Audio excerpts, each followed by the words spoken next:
Every guy I know that's seen the film has been like, this was for the dudes. You know what I mean? Like, and it just is. The women are well fleshed out. Their arcs are there. We can't live without them.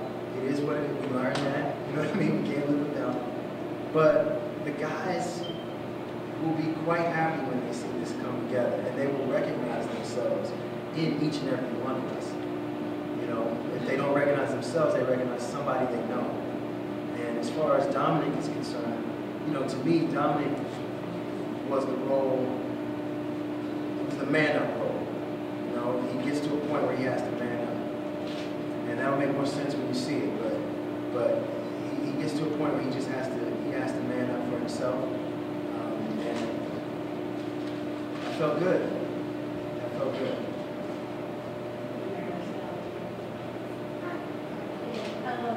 From this production, what can you take away from Sorry.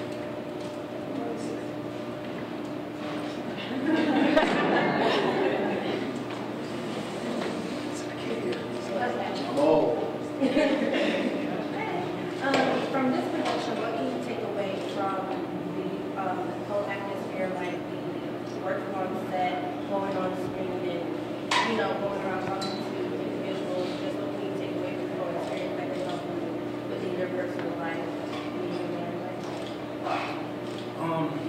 One of the things that I took from this movie, and I hope people, get this as well. It's an ensemble film. Obviously, there's a lot of couples, and I think you'll be invested in each and every one of these couples. I know I was. People will have their favorites, no doubt, but that'll probably be a tangible relatability issue.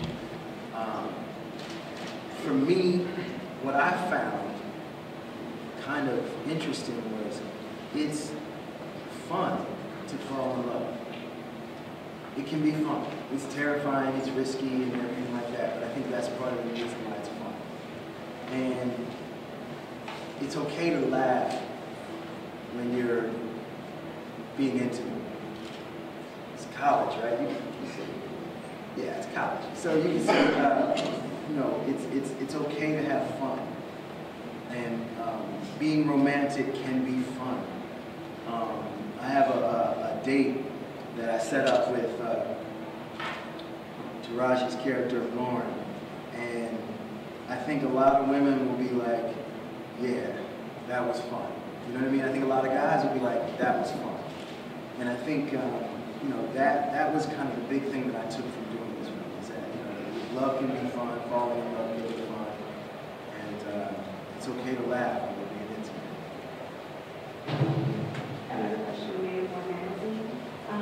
What role do you really want to play that you feel like, because there is a African American audience and there's a white audience. So do you have aspirations of having an Oscar, is there a particular breakout role that you want to feel like would be more mainstream?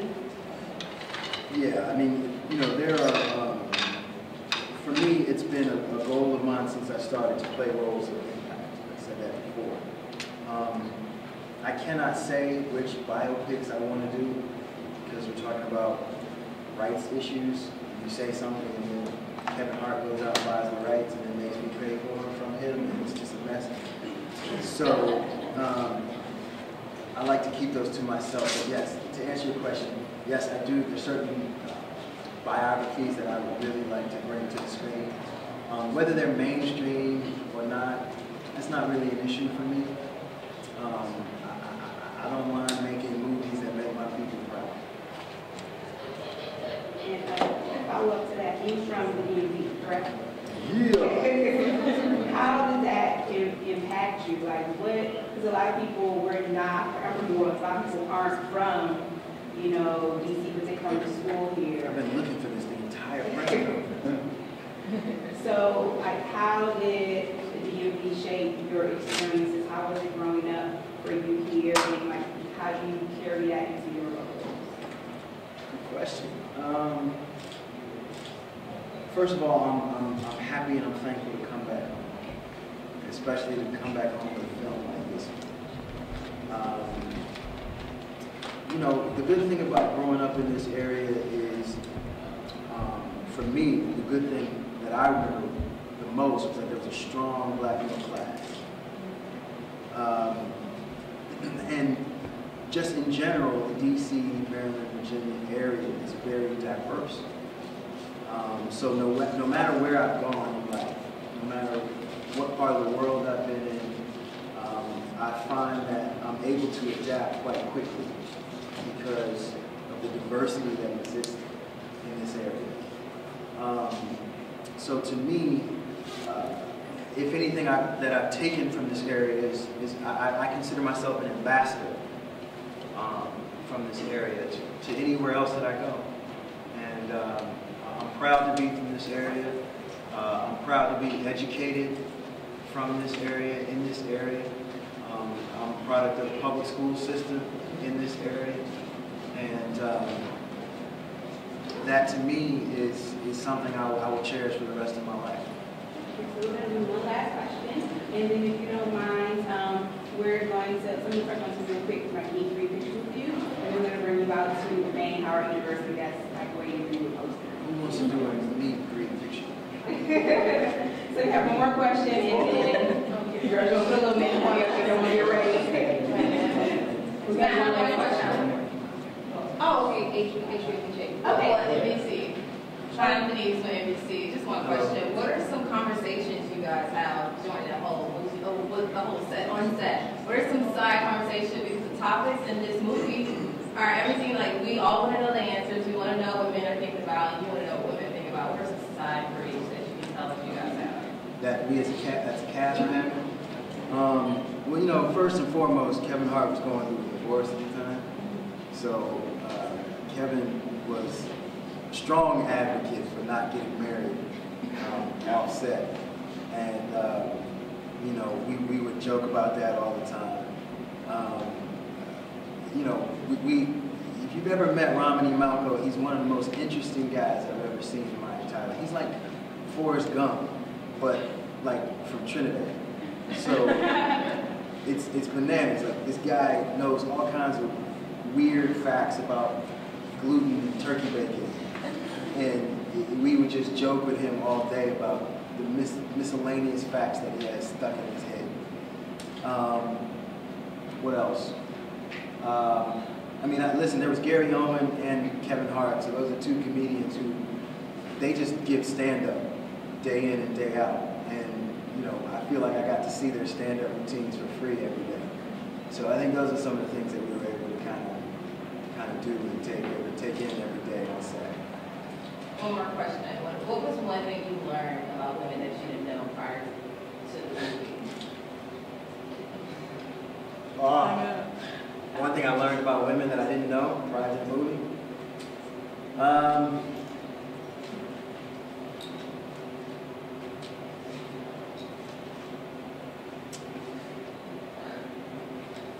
You know, Megan Good gave a powerful, kind of very real, almost heartbreaking performance in this film. And she actually shed a lot of light on the girl who, she's just made mistakes. She's just made some mistakes. And she shed a lot of light on the confusion of a woman. She really did. The confusion of a woman in the dating game, you know. And that was nice. I really, really appreciate it. Thank you, Megan. Thank you. That's one of the things I really took from that film. Thank you. What kind of confusion are you talking about? I'm sorry? What kind of confusion are you talking about? You know, again, you have to see the film.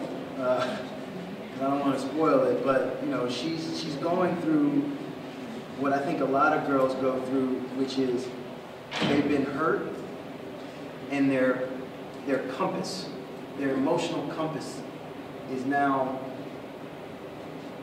off kilter. So she struggles in scenes with being herself. And I found that absolutely fascinating to watch. And I grew a certain amount of compassion for women in the dating game, because you know, if you get hurt, if you get cheated on, these kind of things, they throw off your emotional compass. And all of a sudden, what should be normal is not. What were some of the things that surprised you about this movie that you enjoyed about this movie? What are some of the things that you enjoyed about this movie? I enjoyed the camaraderie of the guys. I felt like I was shooting two different movies. With Taraji, I was blessed to shoot a very romantic love story with its ups and downs. And with the guys, it was kind of like shooting Animal House or, some kind of like frat boy movie, you know what I mean? Or a movie about brotherhood, and so I enjoyed working both sides, both the romantic side and the brotherhood side. Thank you guys. Let's just start with the photos. Yes, thank you. Okay, so the Orderly Action ladies, and we start you all up here. And then after the quick pictures,